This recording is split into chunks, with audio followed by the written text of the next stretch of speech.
Olá, nós vamos falar de cenografia teatral.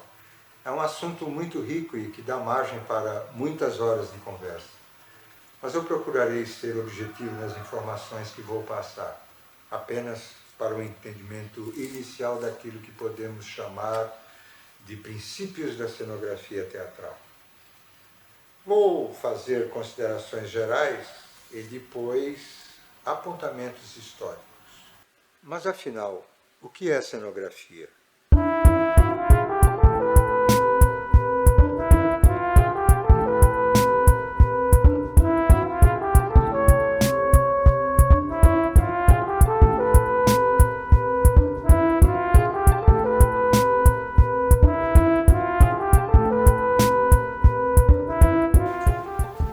Cenografia é o estudo estético e técnico da construção do ambiente temporário do espaço da cena.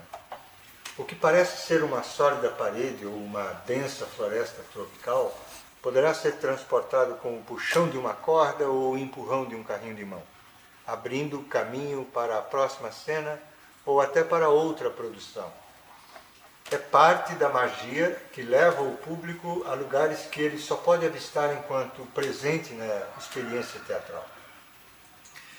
Atualmente, com o avanço tecnológico e o surgimento de técnicas de construção mais sofisticadas e novas ferramentas e materiais, as técnicas básicas de construção cenográfica, que existem há anos, foram continuadamente adaptadas para uso específico do espaço da cena. Porém, o que estimula a adaptação dessas técnicas são basicamente os mesmos elementos: a concepção estética, o custo, o tempo de construção, a mobilidade, a ilusão e os efeitos desejados. No mundo real, existe o que é feito pelo homem e o que ocorre na natureza. No mundo imaginário do teatro, as mentes dos artistas talentosos buscam produzir objetos que servem ao espaço cênico. Construir esses elementos de uma maneira eficiente e convincente é o principal objetivo do cenógrafo. Um bom cenário deve ser econômico em comparação com itens que ele representa na vida real.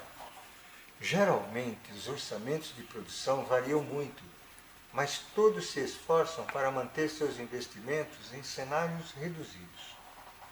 Isso é necessário porque, até certo ponto, todo cenário é descartável. Estocar um cenário é pouco desejável.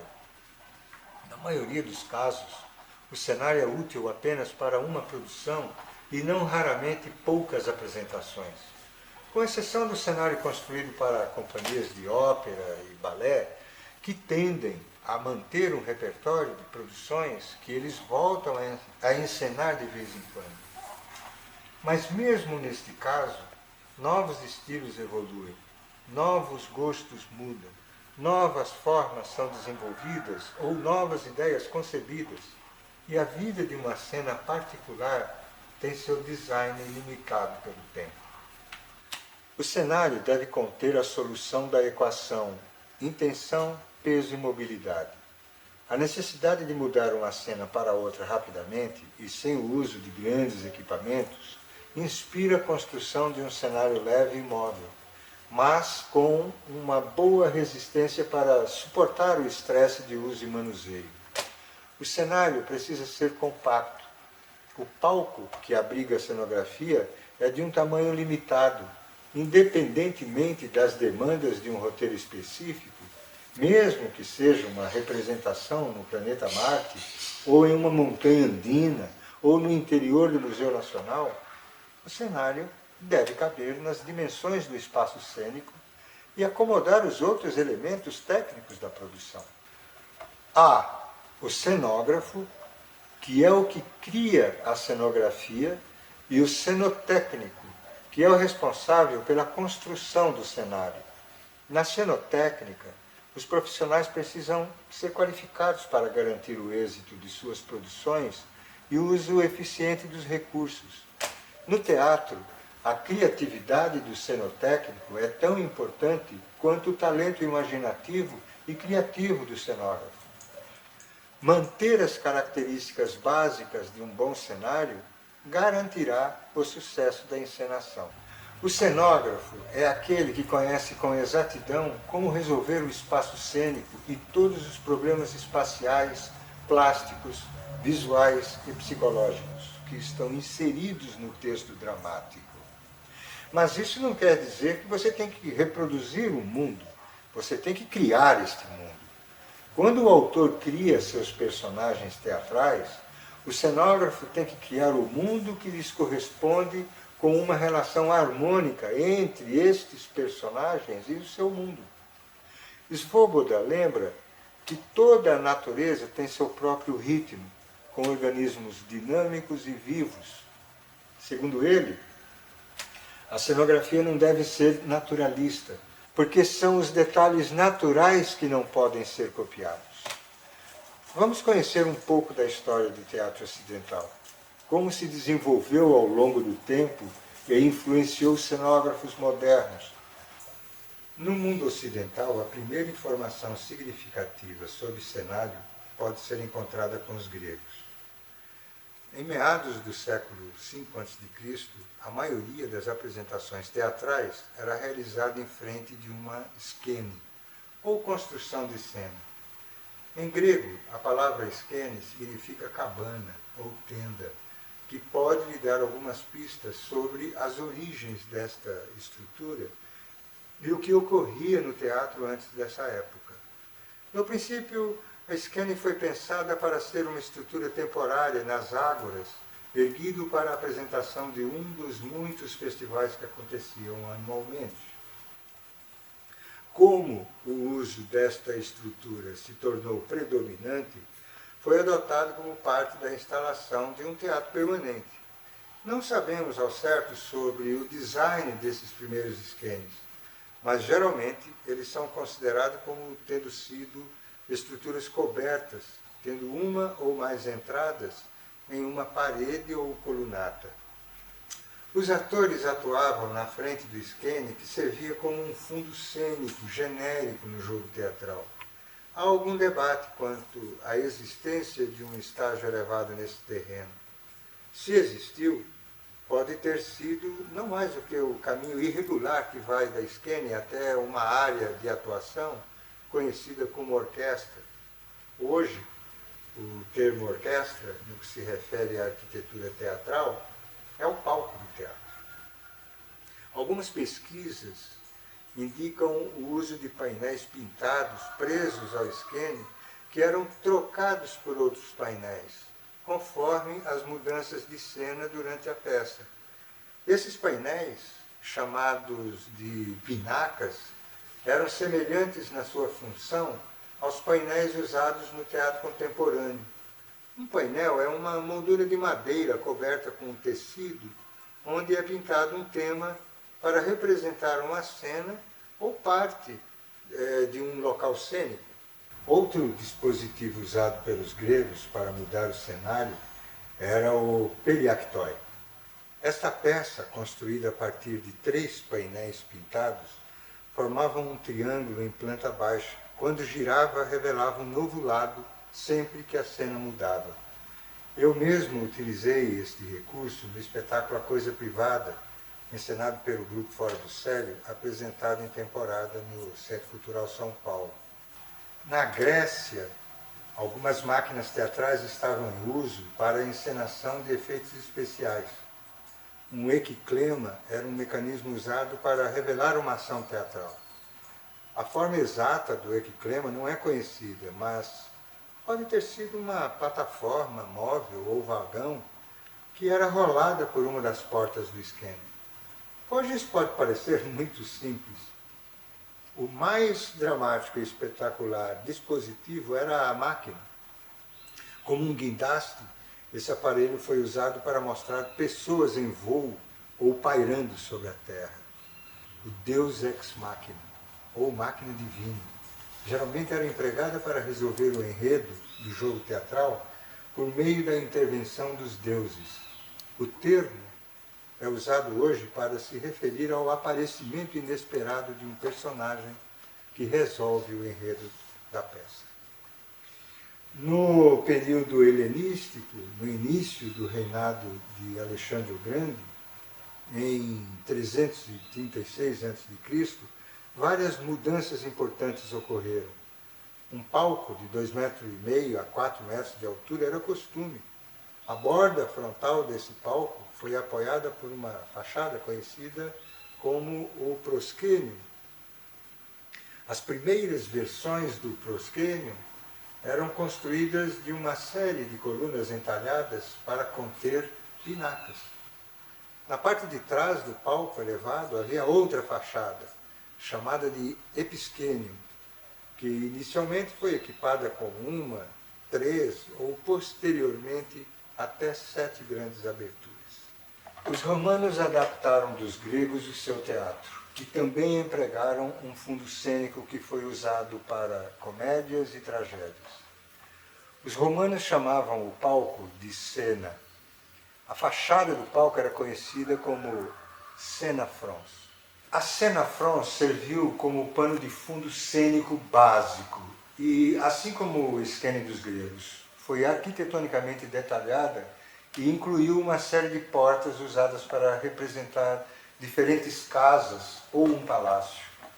O periactói também foi emprestado dos gregos e foi o principal dispositivo usado para facilitar as mudanças de cena. Uma variedade de dispositivos mecânicos foi desenvolvida pelos engenheiros romanos para uso no teatro, incluindo elevadores. Durante a Idade Média, o cenário consistia principalmente de estruturas chamadas mansões.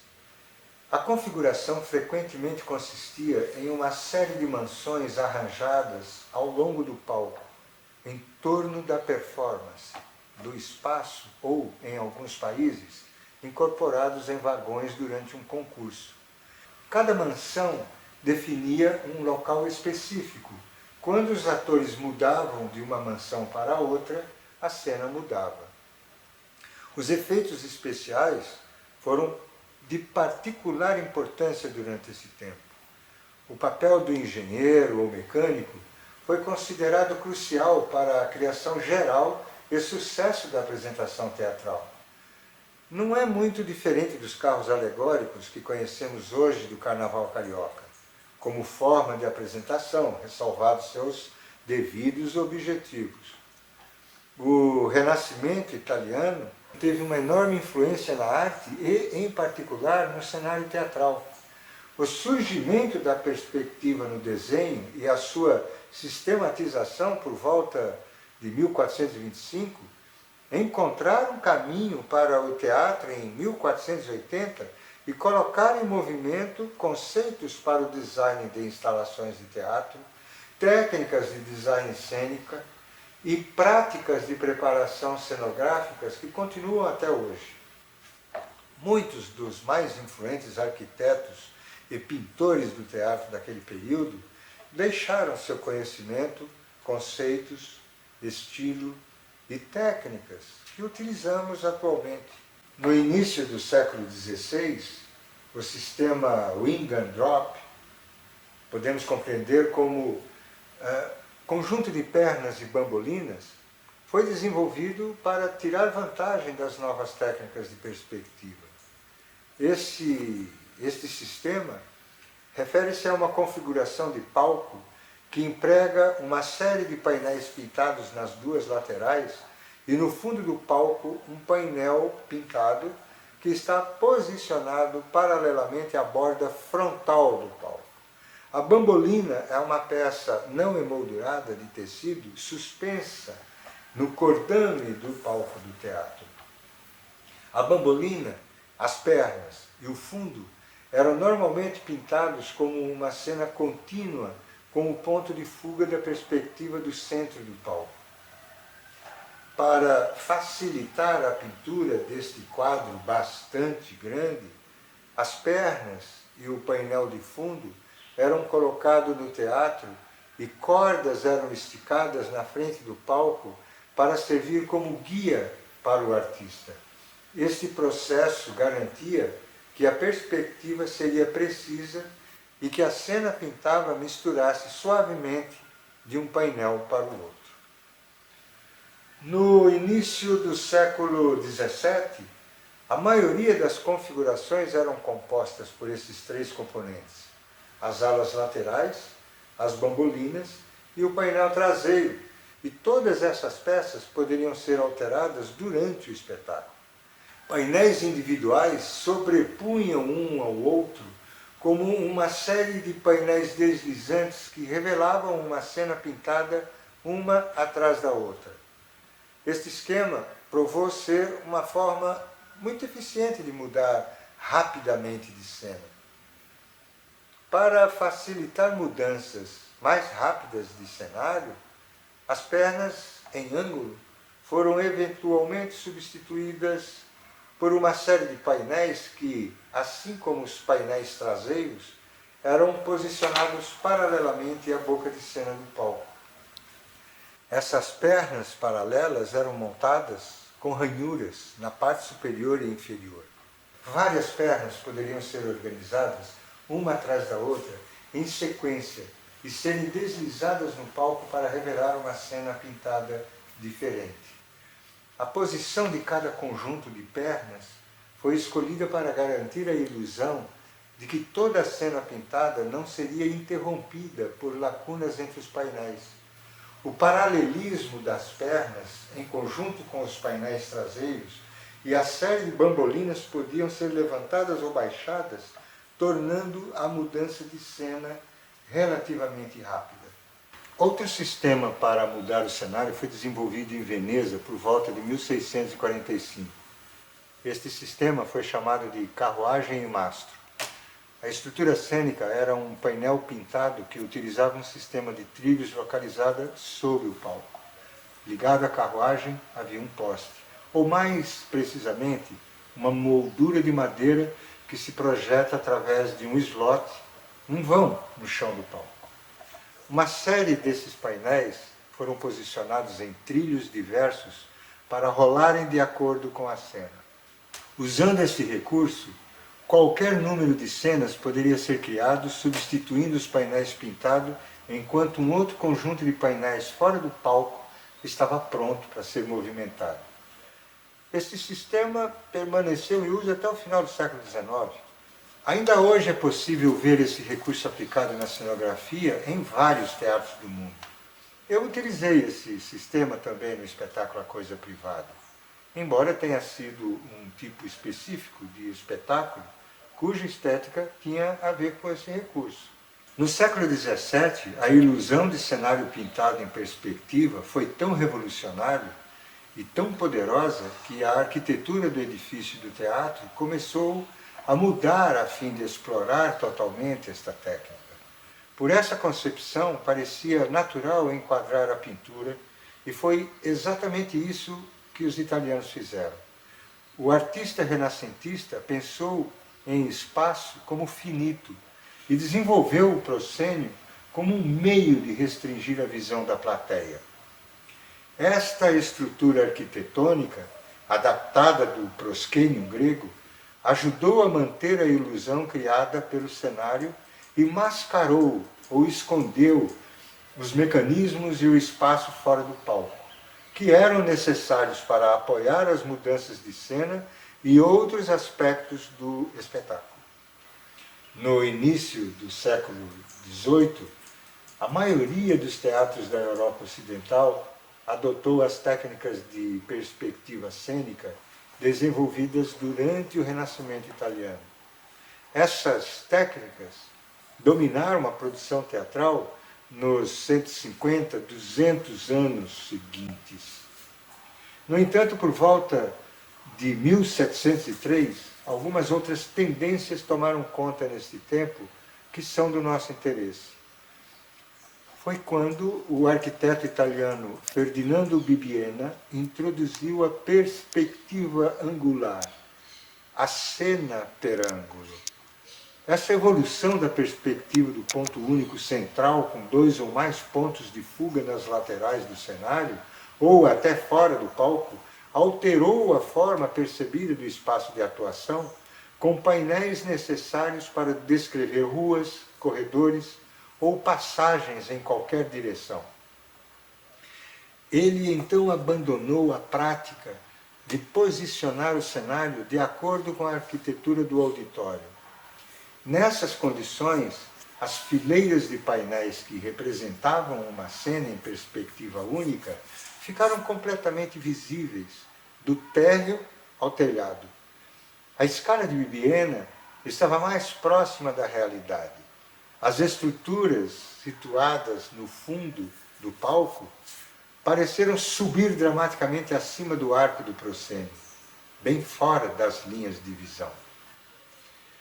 Com esta contribuição artística de Ferdinando Bibiena e outros talentosos designers que trabalharam nessa época, o cenário tornou-se cada vez mais importante e começou a aumentar de tamanho. Antes de meados do século XVIII, a maioria dos teatros estocou conjuntos de cenários que foram usados repetidamente em performances encenadas na frente da permanente fachada. No entanto, o cenário tornou-se mais importante. O uso de novas configurações tornou-se mais comum e o cenário tornou-se específico para o texto teatral. Houve também um crescente interesse na descrição de lugares reais, especialmente cenas locais. No final do século XVIII, as qualidades atmosféricas da luz foram enfatizadas. Arquitetonicamente, os teatros se tornaram maiores e o palco mais profundo para enfatizar a perspectiva do cenário. Exemplos disto foram vistos na Drury Lane, em Londres, em 1674, Paris, nos anos 1800. Ressalto que em 1816, o Chestnut Theatre, na Filadélfia, foi o primeiro teatro a usar lâmpadas a gás para iluminar o palco. Na segunda metade do século XIX, foi fornecido mais espaço para lidar com o cenário de forma eficaz. As salas aumentaram de tamanho e alguns teatros instalaram elevadores no palco. Também foi crescente o uso de artefatos cênicos tridimensionais, como escadas e plataformas, permitindo uma maior interação entre os atores e o cenário. As influências técnicas de perspectiva do Renascimento italiano foram quebradas nesse período, enjeitando o conceito de painéis de paisagens. Esse novo momento exigiu que o cenário fosse colocado no palco, ignorando os requisitos ultrapassados do wing and drop ou de sistemas cênicos de carruagem e mastro. O cenário essencialmente pôde então ser colocado em qualquer lugar do palco. A virada do século XX viu o início do teatro moderno e uma série de inovações técnicas significativas.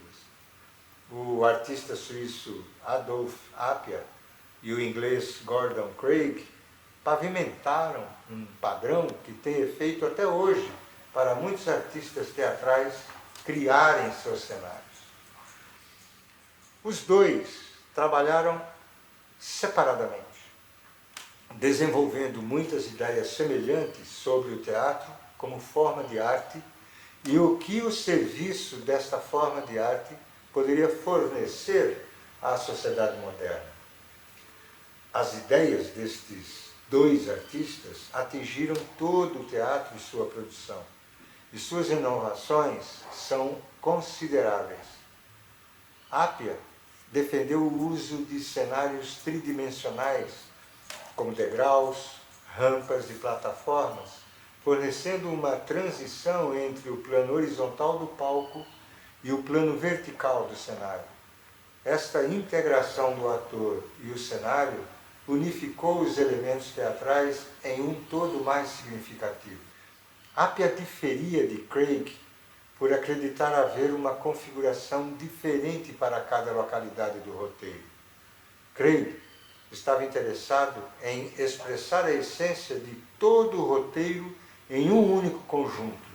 Seus esforços estavam focados em evocar um lugar e um tempo na mente do público, em vez de representar tal lugar literalmente no palco. Ambos lideraram o caminho em direção a uma cenografia mais simplificada, mas criando ambientes com maior plasticidade. O cenário tridimensional inspirou inovações técnicas para lidar com os componentes cênicos mais pesados. O elevador foi amplamente adotado para realizar mudanças rápidas no cenário tridimensional. Um sistema completo de elevador foi instalado no Budapest Opera House em 1884. O Residence Theatre, em Munique, Alemanha, teve um palco giratório em 1896. E a Royal Opera House, em Berlim, já usava estágios de plataforma móvel por volta de 1900. Avanços na tecnologia de iluminação também mudaram a natureza do cenário. No século XX, a produção cenográfica teatral modificou-se em função da modernização dos teatros. Novas tecnologias encontraram função na arte teatral, transformando o teatro e o cenário construído hoje. O cinema e a televisão contribuíram muito ao teatro, com técnicas e práticas que tornaram a encenação teatral mais ao gosto contemporâneo. Atualmente, grandes empresas na América do Norte, Europa e Ásia desenvolvem equipamentos de última geração que tornam a figura do cenógrafo mais confortável para criar grandes inovações cenográficas. No Brasil, temos, na maioria das vezes, que resolver problemas em função das péssimas condições devido à falta de conservação dos teatros disponíveis. Por outro lado, às vezes optamos por levar encenações para as ruas, praças, barracões, onde um volume muito grande de equipamentos pode ser um grande problema em espaços sem nenhum aparato tecnológico.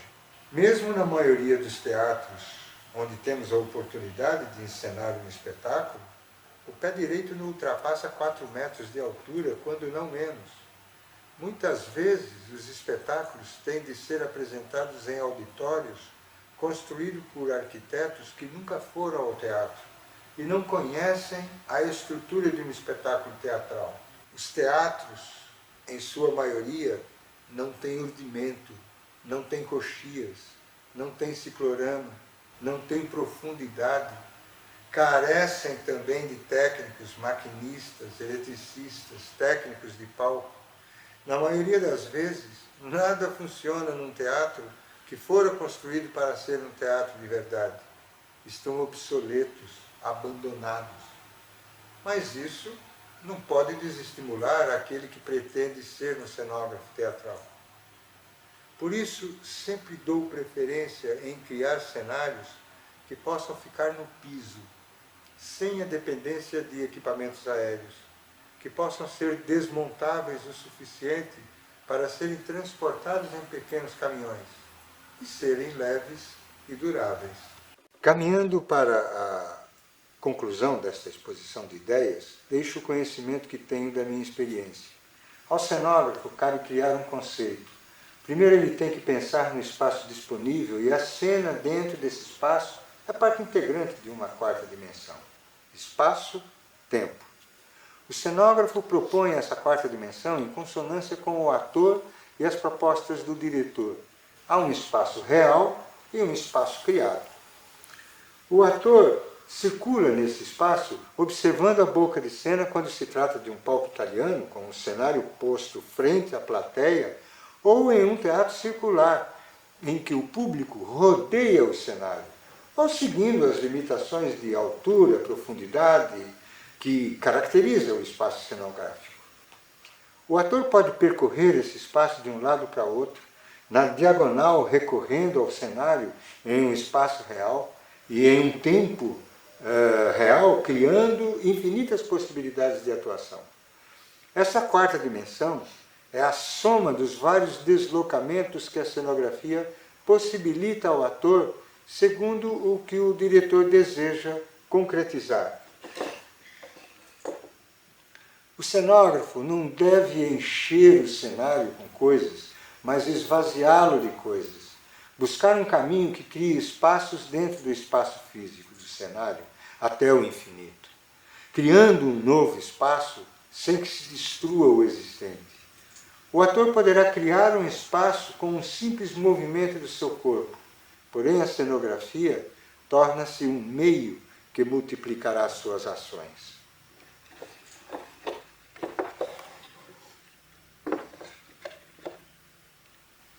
Segundo, é preciso lembrar que cada texto, cada obra tem o ritmo que cada diretor extrai dela.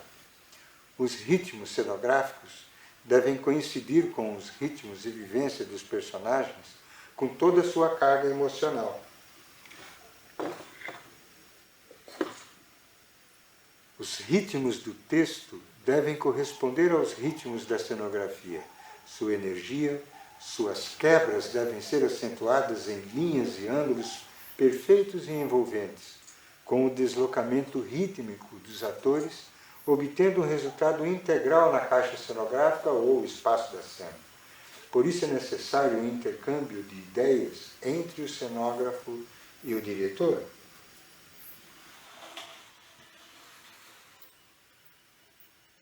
Na verdade, também o ator necessita revelar as angústias do personagem, descrevendo suas inquietudes para introduzi-las no cenário, rompendo as paredes e podendo alcançar o espaço exterior.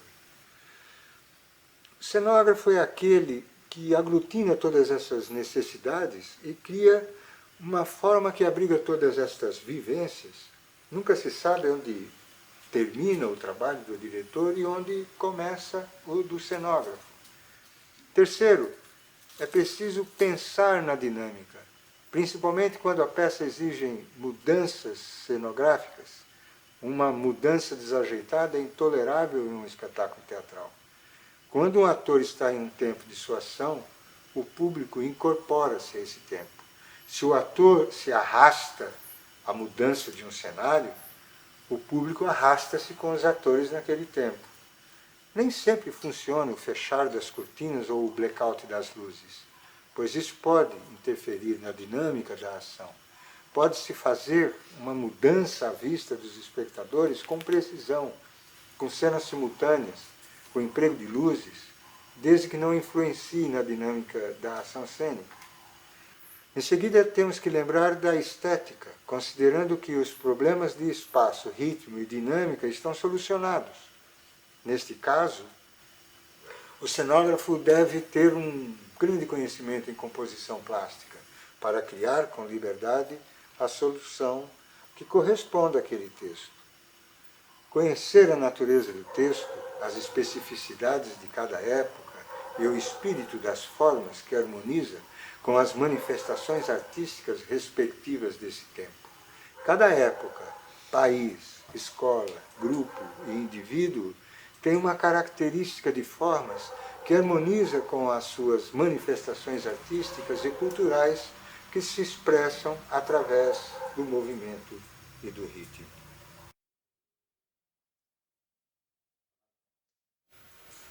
Em resumo, temos que pensar no vínculo do cenógrafo com o autor, o diretor e os atores. Um autor necessita de uma grande quantidade de palavras para expressar suas ideias e intenções. O ator pode expressar-se pelas palavras ou utilizar o silêncio e os gestos. O ator é o vínculo com o público. O diretor estuda o texto e define o clima cênico que a obra requer e que será desenvolvido pelo cenógrafo. Se ele conhece os problemas técnicos do cenário, ele pode oferecer sugestões e conduzir melhor o cenógrafo para uma solução ideal. O diálogo entre o cenógrafo e o diretor é de suma importância. O cenógrafo não é um decorador, mas alguém que valoriza o trabalho do ator no desempenho daquele determinado texto. Toda a equipe técnica e artística do espetáculo é assimilada pelo público através dos atores. Os atores devem conhecer muito bem o cenário, interessar-se pelos problemas do cenógrafo, integrar a cenografia com o deslocamento de seus corpos e dialogar com a vibração das cores. Quando os atores e a cenografia fazem o público complementar o sentido da obra, temos um espetáculo bem realizado. Até a próxima.